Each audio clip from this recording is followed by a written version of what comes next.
سلامونه یارانو، 14 د اګست نن د پشکال اخیری ورځ او نن د پاکستان د انډیپندنس ورځ هم ده.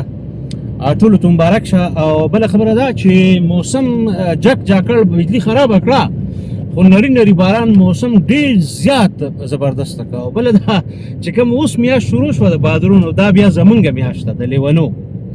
نو الله دې په موږ رحم وکړي او لیوني ښه لیونو سره به خدای حساب هم نه کوي.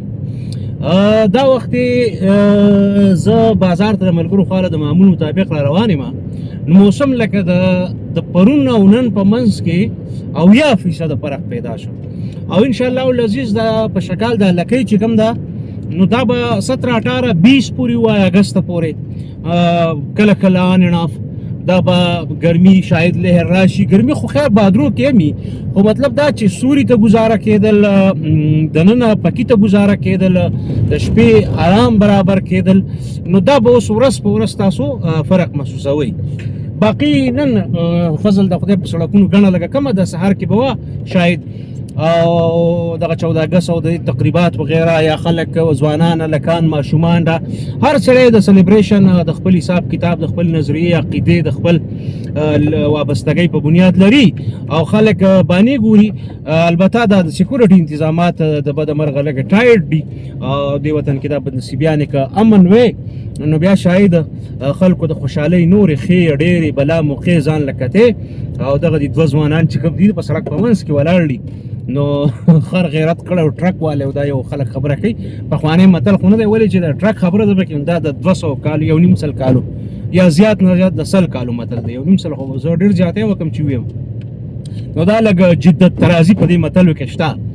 به هر حال به هر تقدیر دا بیک بینچر دی، په دې ګاډي باندې لیکلي بیک بینچر. بیک بینچر مطلب دا چې زما د حساب کتاب موږ په خپله اخري بینچ باندې ناسو قیوم موضوع او داسې ملګري په تیمارګره سکول کې او په لامبټ کې میر زمان زه ضیاءالحق هغه ځای کې موږ نسوارم درې واڼو لکه ضیاءالحق د برکته به شروع کړو.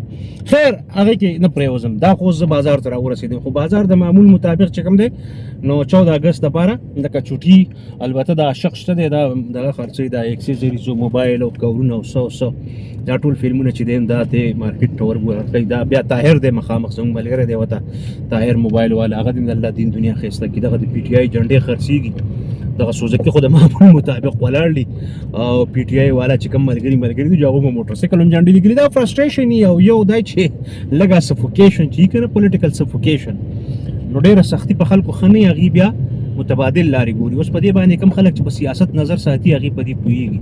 نو زه به اوس د خپلې جونګړې ته ورتاو شم. راحت الله نم نن هغه درز غوبل د خیره څخه ختم شوی دی. پونګي شاید نن ماښام وویلی شي او بیا سبا له د خیره څخه پونګي مونګي نه وي د ورو ختم شي. ځکه او سبا خو یې ځکه مه وهئ چې ظالمانو بانه وله وګورئ چې سبا 15 اګست دی او 15 اګست باندې پونګي والدي چې دي لکه د هندوستان سره اظهار یکجهتي کول. نو آیا تاسو غواړئ چې د هندوستان سره د اظهار یکجهتي وشي؟